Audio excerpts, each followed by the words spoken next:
Yeah, Huh? Well, I don't really know much about the pastimes of Lord Chaitanya.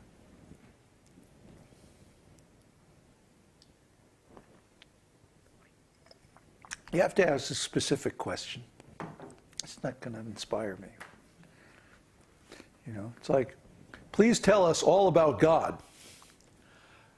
Go read the Bhagavad-gītā. I'm not here to entertain you. I'm here to instruct you. So, asking a pointless question like that is doesn't indicate very good intelligence.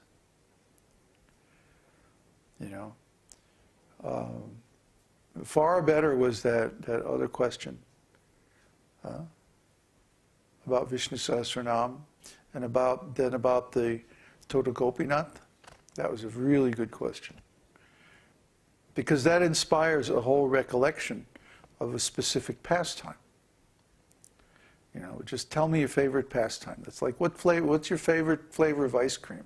It's a trivial question. It's like, it doesn't give you anything, and it doesn't do anything for me either. It's just like a waste of time. Why even bother with such a superficial question? It's better that we chant and just finish the darshan if nobody has any questions.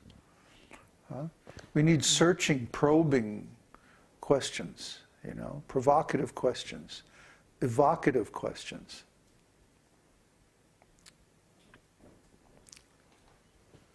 Questions with long words in them. And question from Bruce. In Bhagavad-gītā 18.9, or chapter 18, verse 9, but he who performs his prescribed duty only because it ought to be done and renounces all attachment from the fruit, his renunciation is of the nature of goodness, O Arjuna. Does this indicate a person who is free from all anarthas? Not necessarily. What does it say? Out of duty, right? Out of duty. So what stage is duty? Caitanya-caritāmṛta. Caitanya-caritāmṛta, exactly. See? Performance of spiritual duties under the direction of this bona fide spiritual master and the rules and the regulations of the scriptures. That's Caitanya-caritāmṛta. So if someone lets go of all their attachments mean the excuses that we think up not to follow those rules and regulations, not to perform those duties. See? Krishna says, someone who's on the transcendental platform has no need to work by the rules and regulations of the scriptures, but he also has no reason not to perform such work. So, what does he do? He works spontaneously, according to the principles of the scriptures when he feels like it, which is all the time, because he's on the transcendental platform.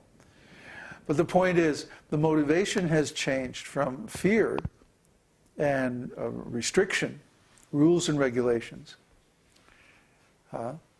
When one is on the platform of Vaidhi Bhakti, then when one passes this great milestone of anartha nivritti, then he attains steadiness. And from that platform of steadiness, he can develop transcendental emotion. And the first manifestation of transcendental emotion is that one feels like doing the same things that formerly he did out of fear or respect or awe or some other pre-devotional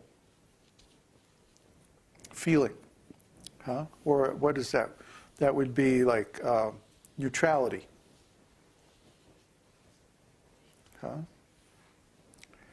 The mode of goodness is the best of the material modes.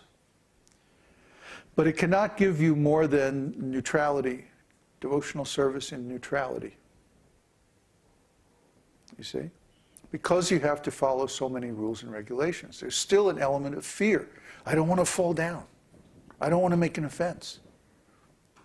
I don't want to, create some sinful reaction by doing something wrong. See? So the motivation at that stage is still based on fear. So how can one love? See? If there's still a feeling of fear or feeling of awe and reverence. So at that stage, one is in the mode of goodness. But then there's another stage, the transcendental stage, which is beyond that, where one goes beyond the rules and regulations, but does not break them either. It's transcendental. See, it doesn't follow our material logic.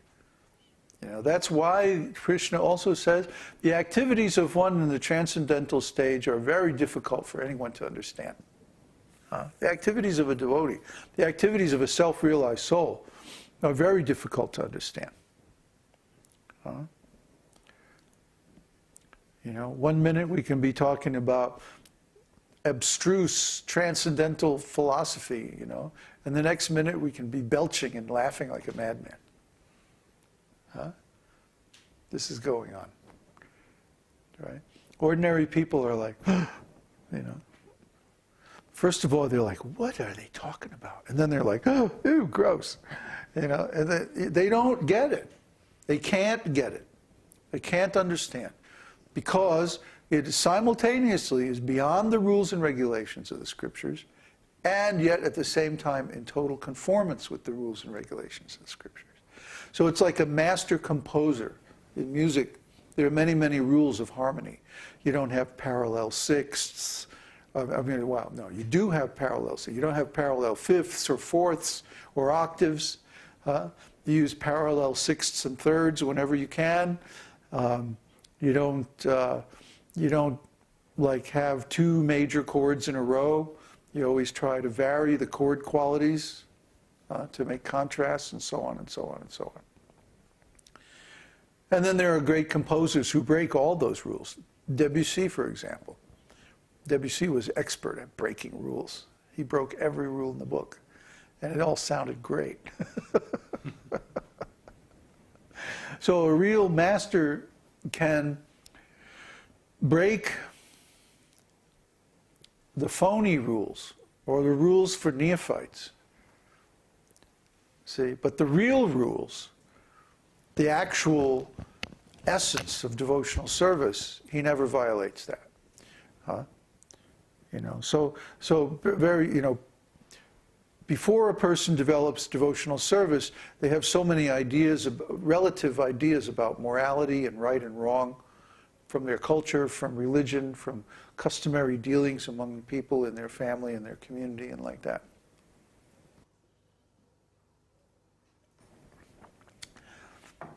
And they think that these are very important because they have no other principle of discerning right and wrong. But actually, there's a higher principle. I like to quote that verse. Dharman hi sakshad bhagavat pranitam. That's from the Upanishads. That God alone can give the actual essence of dharma or religious conduct. So, whenever Krishna speaks principles of religion, he always does so from the platform of consciousness.